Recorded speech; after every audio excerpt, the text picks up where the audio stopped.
Praise the lord. హల్లెలూయా. ముందుగా దేవాదేవునికి వందనాలు.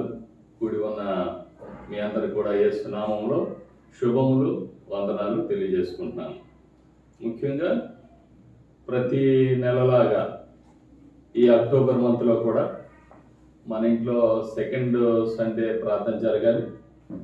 కానీ దేవుని చిత్తం వలన థర్డ్ సండే మనం ప్రార్థన చేసుకోవడానికి దేవుడు ఇచ్చిన కృపను బట్టి దేవాదేవునికి వందనాలు, స్తుతులు, స్తోత్రాలు తెలియజేసుకున్నాను. చిన్న ప్రార్థన చేసుకొని మనం వాక్యంలోకి వెళ్దాం. ప్రేమగల మా తండ్రి, కృపగల దేవ యేసయ్య, మీకే స్తోత్రం నాయన.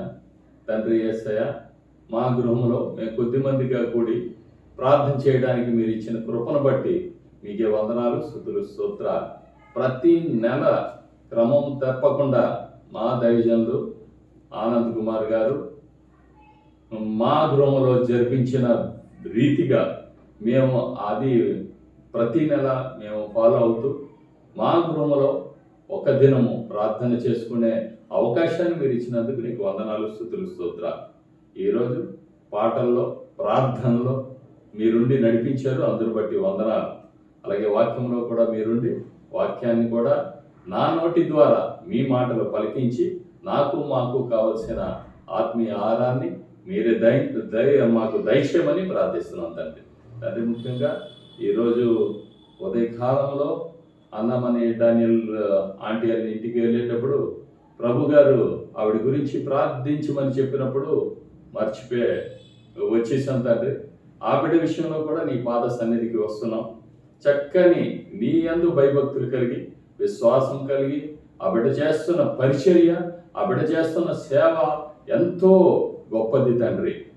కాబట్టి ఆ బిడ్డని చూచుచున్న దేవుడు, ఆ బిడ్డకి మెండైన దేవుళ్ళు దయచేయమని ప్రార్థిస్తున్నాను తండ్రి.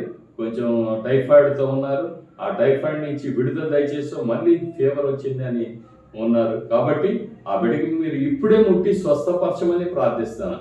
ఆ దగ్గుతో కూడా బాధపడుతున్నారు, మీరు సిలువలో కార్చిన రక్తాన్ని తల మొదలుకొని అరికాల వరకు ప్రోక్షలించి ప్రతి ఆర్గాన్ టచ్ చేసి ప్రతి ఒక్క ఇన్ఫెక్షన్ నుంచి విడుదల దయచేసి ఆ బిడ్డకి చక్కని ఆరోగ్యం దయచేయమని ప్రార్థిస్తున్నాను. ముఖ్యంగా మా నలుగురిని కూడా మీ కృపలో జ్ఞాపకుంచుకోండి.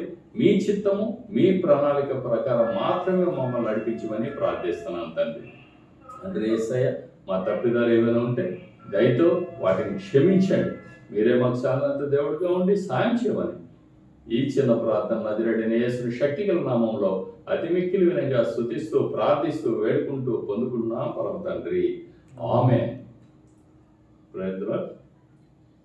అయితే ఈరోజు మనం ప్రార్థన అనే అంశం మీద ఈరోజు వాక్యం చెప్పుకుందాం.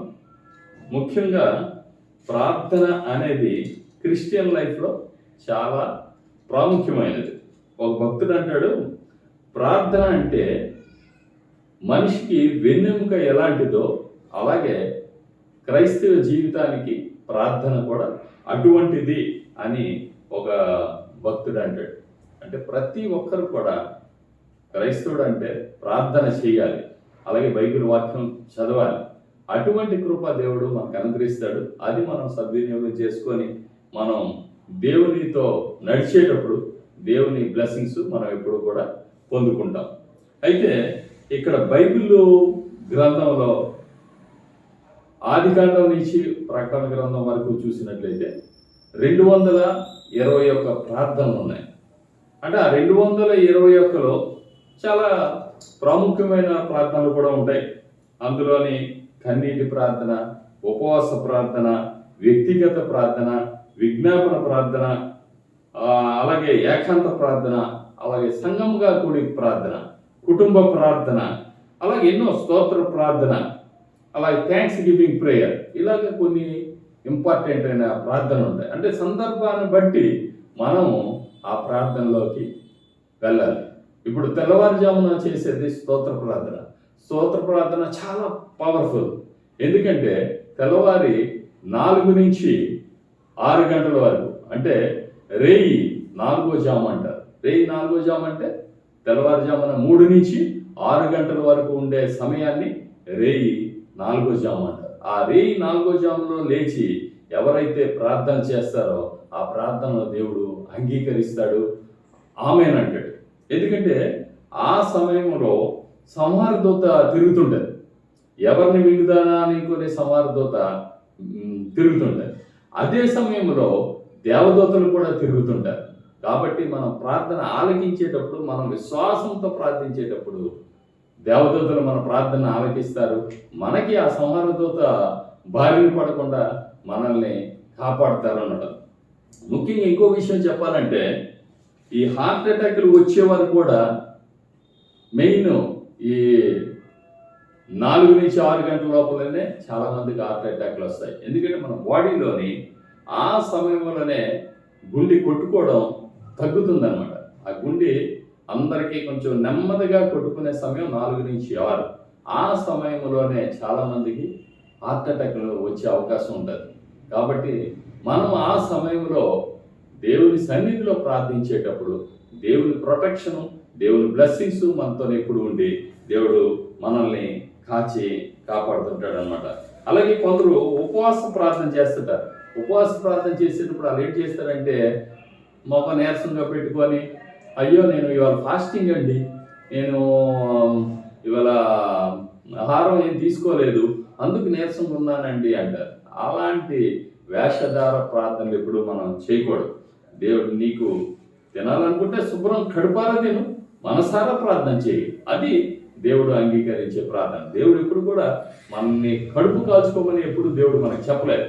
దేవుడు ఏంటంటున్నాడంటే, మీరు ఉపవాసం చేస్తున్నారు, మీరు ఇతరులకు చూపించుకోవడానికి ఉపవాసం చేస్తున్నారు, నన్ను మెప్పించడానికి కానీ నా గురించి కానీ మీరు ప్రార్థన చేయడం లేదంట. ఎందుకంటే యెషయా 58వ అధ్యాయంలోనే అంటాడు, మీరు ఉపవాసం చేశారంటే మీ యొక్క ఆహారాన్ని మీ ఇంకొకరికి ఇవ్వాలి. మీరు ఆహారం తినలేదు, ఆహారాన్ని పేదలకు ఇవ్వండి. పేదలకి మీరు ఇచ్చినట్లయితే ఆహారం నాకు ఇచ్చినట్లే. ఆహారం లేని వారికి ఆహారం ఇచ్చినా, లేదంటే వస్త్రం లేని వారికి వస్త్రం ఇచ్చినా, దప్పికొన్న వారికి దప్పికి తీర్చినా సరే మీరు నాకు సేవ చేసినట్లే అని దేవుడు సెలవిస్తున్నాడు. అట్టి రీతిగా మనం కూడా ఎప్పుడు అటువంటి దేవునికి ఇష్టమైన పనులే మనం చేయాలి. ఇష్టమైన పనులు చేసేటప్పుడు మనకి దేవుడు ఆశీర్వాదాలు మనకి మెండుగా దేవుడు దయచేస్తాడు అన్నమాట. అలాగే ఇంకో ముఖ్య విషయం ఏంటంటే, మనం ప్రార్థన చేసేటప్పుడు ఆ ప్రార్థనకి జవాబు దేవుడు మనకు అనుగ్రహిస్తున్నాడని నమ్మకం మనలో ఉండేటప్పుడు, ఆ నమ్మికతో మనం ప్రార్థించేటప్పుడు దేవుడు ఆ నమ్మకాన్ని ఆశీర్వదిస్తాడు, మన ప్రార్థనకి జవాబిస్తాడు, మన ప్రార్థనకి ఫలితాన్ని ఇస్తాడు. కాబట్టి ప్రతి ఒక్కరు విశ్వాసం ఉండాలి. మనం ప్రార్థన చేస్తున్నాం, ప్రార్థన చేసేటప్పుడు మనకి ఇది వస్తుందా, ఇది రాదా అని మనం ఆలోచిస్తాం. కానీ అలాగే ఇప్పుడు ఉండకూడదు. మనం ప్రార్థన చేసామంటే ప్రార్థన చక్కగా దేవుడు జవాబిస్తాడు అనే విశ్వాసం ముందు మనకు ఉండాలి. ఉండేటప్పుడు ఆటోమేటిక్గా దేవుడు ఆ ఆశీర్వాదాన్ని దయచేస్తాడు. ఈ విషయంలో నేను జీబీఐలో మా డైరెక్టర్ గారు క్లాస్ చెప్తుండగా ఒకరోజు అడిగారు, మీరు ఒక అపెండిసైట్ తో బాధపడుతున్న వ్యక్తి మీ దగ్గరికి వస్తే మీరేం చేస్తారని ఒకరోజు క్లాస్లో అడిగేటప్పుడు నేనైతే చెప్పాను, సార్ అపెండిసైట్స్ అంటున్నారు కాబట్టి నేను రిస్క్ తీసుకోలేను, డాక్టర్ దగ్గరికి పంపిస్తాను అనుకొని చెప్పేసి అన్నాను. మీరు డాక్టర్ దగ్గరికి వెళ్ళండి, నేను ప్రార్థన చేస్తాను, దేవుడు కార్యం చేస్తాడు అని. అలాగనగానే మిగతా వాళ్ళందరూ కూడా నాకు సపోర్టింగ్గా చందన్ చెప్పిందే కరెక్ట్ అండి అన్నట్లు కొంతమంది చేశారు. కొంతమంది ఎవరికి తోచింది అది చేశారు. చేసిన తర్వాత మా పాస్టర్ గారు ఒకే మాట అన్నారు, ఏంటంటే నీ దగ్గరికి ప్రార్థన చేయించుకోవడానికి ఒక వ్యక్తి వచ్చేటప్పుడు దేవుడు స్వస్థపరుస్తాడనే విశ్వాసం నీకే లేనప్పుడు నువ్వు ప్రార్థన చేయక అన్నారు. అంటే ఇప్పుడు మనం ప్రార్థన చేస్తే దేవుడు స్వస్థపరుస్తాడు అనే విశ్వాసం ముందు మనకుంటే మనం ఇతరుల గురించి ప్రార్థన చేయాలి. అలాగనగానే నాకు ఒకేసారి షాక్ అనిపించింది, అది కరెక్టే కదా. అది జరిగిన 2వ రోజుకే ఒక సిస్టరు ప్రార్థన చేయమని, లిలీ గ్రేస్ అని మన ఎస్టర్ ప్రేయర్లోనే ఉంటారు, ఆ సిస్టర్ నాకు చెప్పారు, బ్రదర్ నా కాళ్ళు మోకాళ్ళు బాల్స్ అరిగిపోయి పెయిన్ నడవలేకపోతున్నాను అనుకో చెప్పేసి అన్నారు. అనగానే నేను ఆవిడికి బాల్స్ అరిగిపోతున్నాయి అంటే దానికి ఆపరేషన్ చేయాలండి అన్నాను. అని ఇంకా దాని ఇంగ్లీష్ మెడిసిన్ పనిచేయదు అని కూడా చెప్పుతూ ప్రార్థన చేద్దామంటే విశ్వాసంతో ప్రార్థన చేసేటప్పుడు దేవుడు కార్యం చేస్తాడు అనుకొని నేను ముందుగా ఆమెకి దేవుడు స్వస్థపరుస్తాడనే నమ్మిక నాలో ఉంచి ఆవిడ గురించి ప్రార్థన చేశాను. ప్రార్థన చేసి ఈ విషయం కూడా చెప్పాను. మా పాస్టర్ గారు కూడా ఇలా చెప్పారండి, మా బైబిల్ కాలేజ్ డైరెక్టర్ గారు కూడా ఇలా చెప్పారు. ముందు నీకు విశ్వాసం ఉంటేనే నువ్వు ఇతరుల గురించి ప్రార్థించు, లేకపోతే ప్రార్థించగన్నారు. అదే విశ్వాసంతో మీకు దేవుడు స్వస్థపరుస్తాడని విశ్వాసంతో నేను ఈరోజు మీకు ప్రార్థన చేస్తున్నాను. దేవుడు తప్పకుండా కార్యం చేస్తాడని చెప్పాను.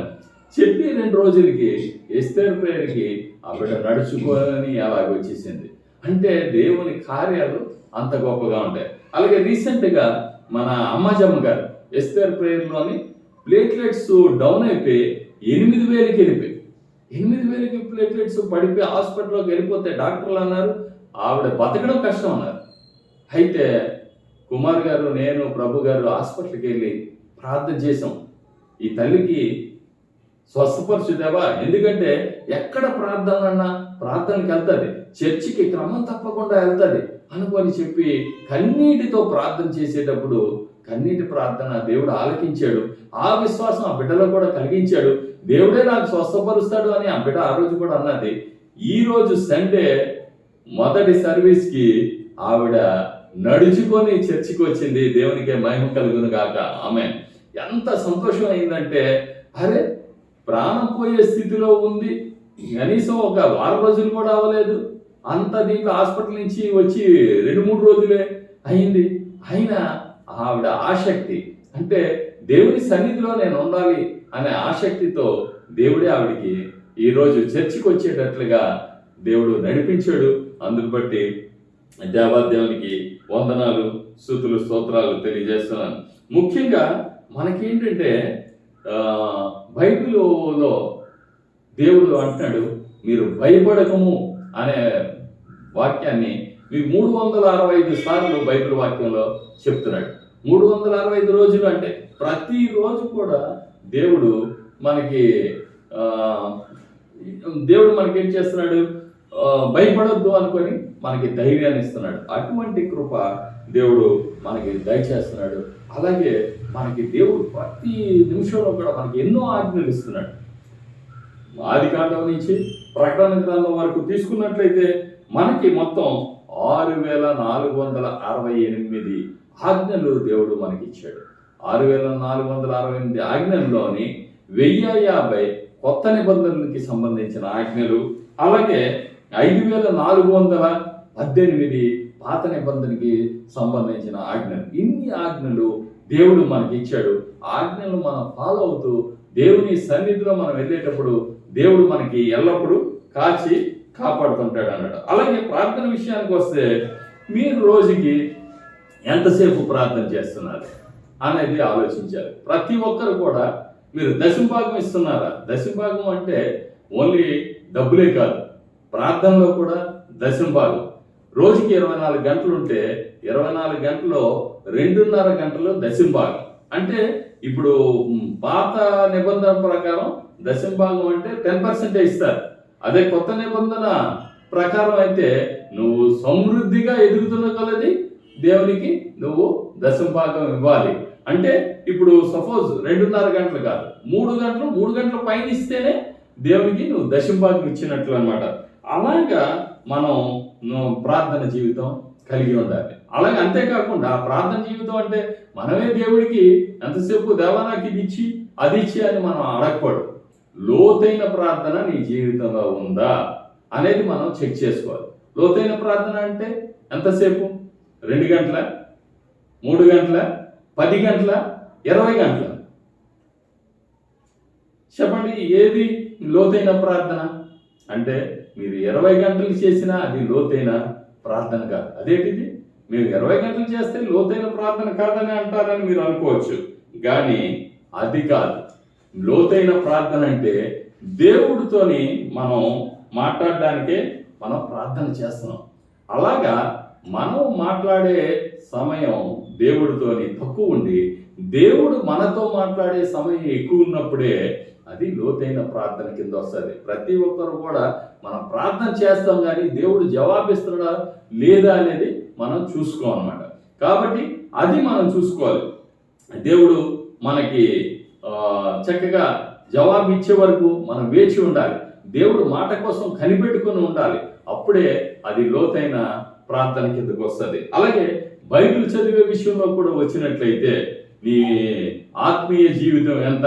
ఒకరు 10 సంవత్సరాలు ఉంటారు, ఒకరు 15 సంవత్సరాలు ఉంటారు, ఒకరు 20 సంవత్సరాలు ఉంటారు. అయితే నీ ఆత్మీయ జీవితం ఎంత అని అడిగేటప్పుడు అప్పుడు ఆత్మీయ జీవితాన్ని ఎలా క్యాలిక్యులేట్ చేస్తావు? బైబిల్ ప్రతి ఒక్కరూ బైబిల్ చదువుతారు. అలాగే రోజుకి ఒక 3 అధ్యాయాలు, ఆ సండే అయ్యేసరికి 5 అధ్యాయాలు చదివినట్లయితే ఒక సంవత్సరం లోపల మనం బైబిల్ కంప్లీట్ చేయగలుగుతాం అన్నమాట. అలాగే ఒక సపోజ్ మీరు 10 సంవత్సరాలు మీకు ఆత్మీయ జీవితం ఉందంటే మీరు 10 సార్లు బైబిల్ కంప్లీట్ చేశారా అని అడుగుతున్నాను. ఒక్కసారి మిమ్మల్ని మీరే పరీక్షించుకోండి. మీరు ఎన్నిసార్లు బైబిల్ చదివారు? మీ ఆత్మీయ జీవితం ఎంత? మీరు ఎన్నిసార్లు బైబిల్ కంప్లీట్ చేసుకున్నారో చూసుకొని దాన్ని బట్టి మీరు నిత్యము బైబిల్ చదివినట్లయితే చక్కగా దేవుడు ఆశీర్వాదాలు పొందుకుంటారు. కొందరైతే 15-20 రోజుల్లో కూడా బైబిల్ కంప్లీట్ చేసిన వారు ఉన్నారు. కాబట్టి ఎల్లప్పుడూ కూడా బైబిల్ చదవాలి, ప్రార్థన చేయాలి. అప్పుడు దేవుడు మనల్ని మెండుగా ఆశీర్వదిస్తాడు అన్నమాట. అలాగే మనకి బైబిల్లో చాలామంది ప్రార్థనా పరులు ఉన్నారు. అందులో ఒక 2-3 మనం ప్రార్థనా పరుల గురించి తీసుకుందాం. ముందుగా ఎబ్బేజు ప్రార్థన తీసుకున్నట్లయితే 1వ దినవృత్తాంతాలు 4వ అధ్యాయము 9 నుంచి 10 వచనాలు చదివినట్లయితే అక్కడ ఎబ్బేజు అంటే అర్థం ఏంటి? వేదన పుత్రుడు. ఆ తల్లి ఆయన ప్రసవించేటప్పుడు కష్టపడి ప్రసవించిందనమాట. అందుకు అతన్ని ఏంటి చేసింది? ఎబ్బేజు అన్నారు. అంటే వేదన పుత్రుడు అని తల్లి అన్నారు. కానీ దేవుడు ఆ బిడ్డకి ఎంతో ఆశీర్వాదం ఇచ్చాడు. అలాగే ఎబ్బేజు ప్రార్థన చేస్తున్నప్పుడు ఒక 4 పాయింట్లు ఆయన అడుగుతాడు. ఏంటంటాడు? నీవు నన్ను నిశ్చయముగా ఆశీర్వదించు, 1వ పాయింట్. 2వది, నా సరిహద్దులను విశాలపరచు, నీ చెయ్యి నాకు తోడుగా ఉండ దయచేయు. 4వ పాయింట్, నాకు కీడు రాకుండా దానిలో నుండి నన్ను తప్పించుము అని ఎబ్బేజు ప్రార్థన చేస్తాడు. ప్రార్థన చేయగానే దేవుడు అతని ప్రార్థనని ఆలకిస్తాడు. ఆలకించి అతను చేసిన మనవిని అతనికి దయచేస్తాడు అన్నమాట. అలాగా దేవుడికి ఎప్పుడైతే మనం ప్రార్థన చేస్తామో దేవుడు మన ప్రార్థనను ఆలకిస్తాడు. ప్రార్థన ఆలకించి ప్రార్థనకి జవాబిస్తాడు. అలా అంతేకాకుండా ఆయన ప్రార్థన జవాబు ఇవ్వడమే కాదు, ఎబ్బేజుపురం అనే ఆ గ్రామానికి ఎబ్బేజుపురం అని ఎబ్బేజు పేరును పెట్టాడు. తల్లి ఏం చేసింది? వేదన పుత్రుడు అని పేరు పెట్టింది. కానీ దేవుని దృష్టిలో అతను నీతిమంతుడుగా యథార్థవంతుడిగా ఉండడం, అతని ప్రార్థన కూడా యథార్థంగా ఉండడం వలన, దేవుని మీద ఆధారపడడం వలన దేవుడు చక్కగా ఆయన ఆశీర్వదించి ఎబ్బేజుపురం అనే ఆ గ్రామానంతటికీ కూడా ఆయన పేరు పెట్టాడు. అంతటి ఆధిక్యత దేవుడు మనకి ఇస్తాడు. మనం అనుకుంటాం దేవుడు అందరూ మనకి ఎవరు చూడరు అనుకుంటాం, కానీ దేవుడు మనకి ఎల్లప్పుడూ తోడుండి మన ప్రార్థన ఆలకించి మన ప్రార్థనలకి జవాబు ఇస్తాడు అన్నమాట. అలాగే ఇంకొకటి చూసుకుంటే ఇప్పుడు మనం వాక్య భాగం చదువుకున్నాము. రాజులు గ్రంథం 20వ అధ్యాయము మనం 1 నుంచి 6 వచనాలు చదువుకున్నాం. దాంట్లోని హిజ్కియాకి మరణకరమైన రోగం వస్తుంది. హిజ్కియాకి మరణకరమైన రోగం వచ్చేటప్పుడు యెషయాని పంపించి దేవుడు అంటాడు, ఇంకా నీ సమయం అయిపోయింది బాబు, నీ ఇల్లు చక్కదిద్దుకో అనుకొని చెప్పి, నువ్వు మరణం అవ్వబోతున్నావు అనుకొని చెప్పేసి హిజ్కియాకి చెప్తాడు. హిజ్కియాకి చెప్పగానే హిజ్కియా ఏం చేస్తాడంటే గోడ తట్టు తిరిగి ఆయన ప్రార్థిస్తాడు, దేవా నా యథార్థతను నువ్వు జ్ఞాపకం ఉంచుకో, నేను ఎంత చక్కగా నీ మీద ఆధారపడుతూ నీకు ప్రార్థన చేస్తూ నేను ముందుకు వెళ్తున్నాను కదా, కాబట్టి నాకు నువ్వు రక్షించు అని గోడ తట్టు తిప్పి ఆయన ప్రార్థిస్తాడు. ఏంటంటాడు? యెహోవా యథార్థ హృదయుడునై సత్యముతో నీ సన్నిధిని నేనెట్లు నడుచుకుంటునో నీ దృష్టికి అనుకూలముగా సమస్తమును నేను ఎట్లు జరిగించుతునో కృపతో జ్ఞాపకం చేసుకోమని హిజ్కియా కన్నీళ్లు విడిచుచు యెహోవాను ప్రార్థించను. అప్పుడు దేవుడు మళ్ళీ యెషయాతో ఏంటంటాడు? నీవు మళ్ళీ హిజ్కియా దగ్గరికి వెళ్ళి ఇట్లను అని అంటాడు. యెహోవా సెలవిచ్చిందేమనగా, నీవు కన్నీళ్లు విడిచుట చూచి తిని నీ ప్రార్థన అంగీకరించి ఉన్నాను, నేను నిన్ను బాగు చేసేదను. ఇంకా 15 సంవత్సరాలు ఆయుష్యము నీకిచ్చేదనను. అంటే దేవుడు చనిపోతాడని చెప్పి మళ్ళీ ఆయన మనసు మార్చుకున్నాడు. ఎందుకు మార్చుకున్నాడు? హిజ్కియా ప్రార్థించాడు, దేవా నేను యథార్థంగా నీ సన్నిధిలో ప్రార్థిస్తున్నాను కదా, ఒక్కసారి జ్ఞాపకం చేసుకో అని హిజ్కియా ప్రార్థించగానే హిజ్కియా ప్రార్థన ఆలకించి హిజ్కియాకి స్వస్థపరుస్తానని చెప్పడమే కాకుండా ఒక 15 సంవత్సరాలు అధిక ఆయుష్ కూడా ఇచ్చి బతికించాడు. కాబట్టి దేవుడు మన ప్రార్థనలు చక్కగా విని మన ప్రార్థనలకి జవాబిస్తాడు అన్నమాట. అలాగే మనకి దినవృత్తాంతాలు 14వ అధ్యాయం 11 నుంచి 15 వచనాలు చూసుకున్నట్లయితే అక్కడ ఆశా జీవితం గురించి చక్కని వాక్యం ఉంటుంది. ఆశా జీవితంలో కూడా ఆ 15 అధ్యాయం అంతా చదువుకోవాలి. అలాగే 2వ దినవృత్తాంతాలు 14, 15, 16 అధ్యాయాలు చదువుకుంటే ఆశా జీవితం మనకి అక్కడ ఉంటుంది. అక్కడ ఆశ ఏం చేశాడంటే యథార్థవంతుడిగా ఆశా జీవితకాలం పాలించిన పాలన 41 సంవత్సరాలు.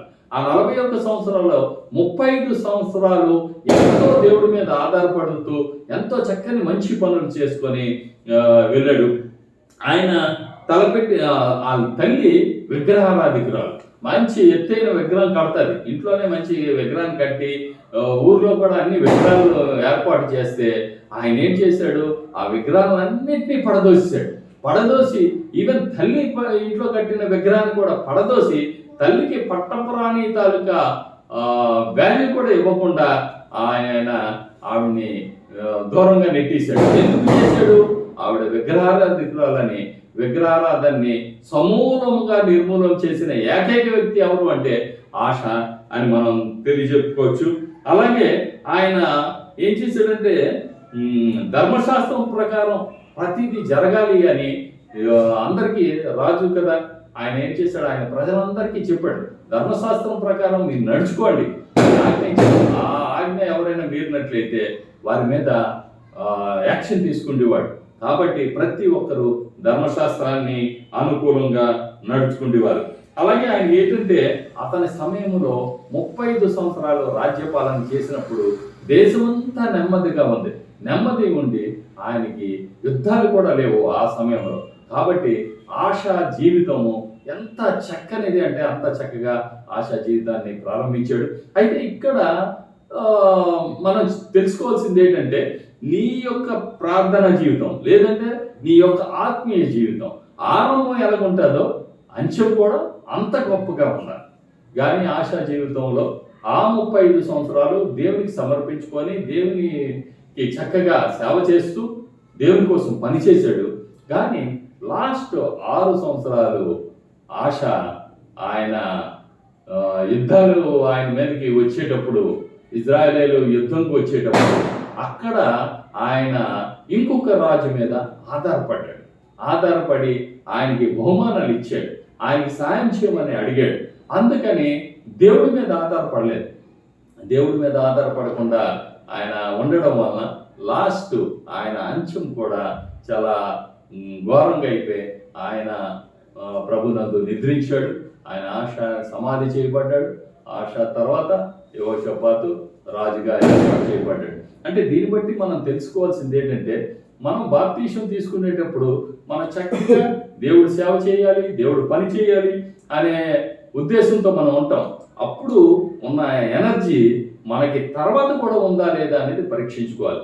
అప్పుడు ఎలాగున్నామో ఇంకా మనం ఆత్మీయంగా ఎదుగుతున్న కొలది ఇంకా ఎక్కువగా దేవుడిలోని ఉండాలి, దేవుడి సేవ చేయాలి, దేవుడికి ప్రార్థించాలి, బైబిల్ వాక్యం నిత్యం చదవాలి, ప్రతి ఒక్కరి గురించి ప్రార్థించాలి. ప్రార్థించేటప్పుడు ప్రార్థించేవన్నీ మనం పొందుకుంటాం. దేవుడు అన్నింటినీ కూడా మనం ఆశీర్వదిస్తాడనే విశ్వాసం మనలో ఉండి ప్రార్థించేటప్పుడు దేవుడు మన ప్రార్థన ఆలకిస్తాడు. మన ప్రార్థనను బట్టి ఇతరులకి జవాబిస్తాడు, ఇతరులకి స్వస్థత ఇస్తాడు. కాబట్టి అలాగ మనం దేవుడు పరిచర్య చేయాలి, దేవుని మహిమార్తే మనం జీవించాలి. ఇది బ్రతుకుట అయితే క్రీస్తు, చావైతే మేలు అని ఎలాగైతే పౌలు భక్తుడు అన్నాడో అట్టి రీతిగా మనం బ్రతికితే మన బ్రతుకులన్నీ క్రీస్తు కోసమే బ్రతకాలి.